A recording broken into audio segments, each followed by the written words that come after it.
class. We are going to read another book today. So I'm going to pull the book up real quick. And today we're going to be reading Lily's Purple Plastic Purse. And I know this is probably a book by Kevin Hinkes, by the way, that you've seen before, but it is just great. And I just love starting the year with this book because it's just fabulous. So let's enjoy. There's Lily and her purple plastic purse. I love school. Lily loved school. She loved her pointy pencils. She loved her squeaky chalk. And she loved the way her boots went clickety clack, clickety click, click down the long, shiny hallways. Lily loved the privacy of her very own desk. She loved the fish sticks and the milk chocolate every Friday in the lunchroom. And most of all, she loved her teacher, Mr. Slinger. Look at Lily's boots. Mr. Slinger was sharp as a tack. He wore artistic shirts. He wore glasses on his chain around his neck, and he wore a different colored tie for each day of the week. Wow, said Lily, and that's just about all she could say. Wow. Instead of greeting the students or good morning, pupils, Mr. Slinger winked and said, howdy. He thought that desk and rows were old-fashioned and boring. Do you rodents think you can handle a semicircle? He always provided the most tasty snacks, things that were curly and crunchy and cheesy. I want to be a teacher when I grow up, said Lily. Me too, said her friends Chester, Wilson, and Victor. At home, Lily pretended to be Mr. Slinger. I am the teacher, she told her baby brother Julius. Listen up. Lily even wanted her own set of deluxe picture encyclopedias. What's with Lily? Asked her mother.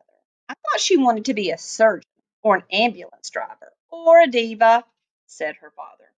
It must be because of her new teacher, Mr. Slinger, said her mother. Wow, said her father. And that was just about all he could say. Wow. Whenever the students had free time, they were permitted to go to the light bulb lab in the back of the classroom. They expressed their ideas creatively through drawings and writings. Lily went often. She had a lot of ideas. She drew pictures of Mr. Slinger. She wrote stories about him, too. During sharing time, Lily showed her creations to the entire class. Wow, said Mr. Slinger, and that's just about all he could say. Wow. When Mr. Slinger has bus duty, Lily stood in the front of the line, even though she didn't ride the bus. Lily raised her hand more than anyone else in the class, even if she didn't know the answer.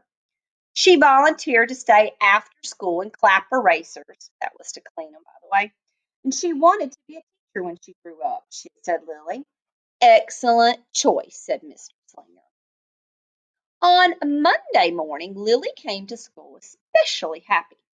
She had gone shopping with her granny over the weekend. Lily had a new pair of movie star sunglasses, complete with glittery diamonds and a chain like Mr. Slinger's. She had 3 shiny quarters, and best of all, she had a brand new purple plastic purse that played a jaunty little tune when it was opened. Lily wanted to show everyone. Not now, said Mr. Slinger. Listen to our story. Lily had a hard time listening. Lily really wanted to show everyone. Not now, said Mr. Slinger. Let's be considerate of our classmates. Lily had a hard time being considerate. Lily really wanted to show everyone. Not now, said Mr. Slinger. Wait until recess or sharing time. But Lily could not wait. The glasses were so glittery, the quarters were so shiny, and the purple plastic purse played such a nice music, not to mention how excellent it was for storing school supplies. Lily, look, Lily whispered fiercely. Look, everyone, look what I've got. Everyone looked, including Mr. Slinger. He was not amused.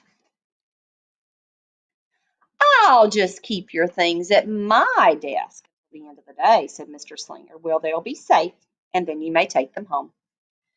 Lily's stomach lurched. She felt like crying. Her glasses were gone. Her quarters were gone.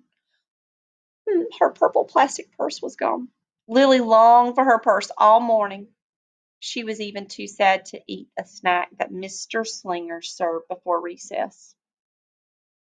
That afternoon, Lily went to the light bulb lab. She was still very sad. She thought and she thought and she thought. And then she became angry. She thought and she thought and she thought some more. And then she became furious. She thought and she thought and she thought a little bit longer. And then she drew a picture of Mr. Slinger. I'll show him. Big, fat, mean Mr. Slinger teacher. Wanted by the FBI. I do not want to be a teacher when I grow up. Right before the last bell rang, Lily sneaked the drawing into Mr. Slinger's book bag.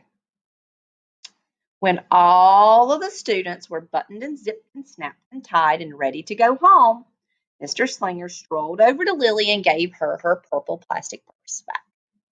It's a beautiful purse, said Mr. Slinger. Your quarters are nice and jingly, and those glasses are absolutely fabulous. You may bring them back to school as long as you don't disturb the rest of the class. I do not want to be a teacher when I grow up, said Lily, and she marched out of the classroom. On the way home, Lily opened her purse. Her glasses and her quarters were inside, and so was a note from Mr. Slinger. It said, Today was a difficult day. Tomorrow will be better. And there was also a small bag of tasty snacks at the bottom of her purse. Lily's stomach lurched. She felt like crying. She felt simply awful. Lily ran all the way home and told her mother and father everything. No wonder why she feels bad. Hmm.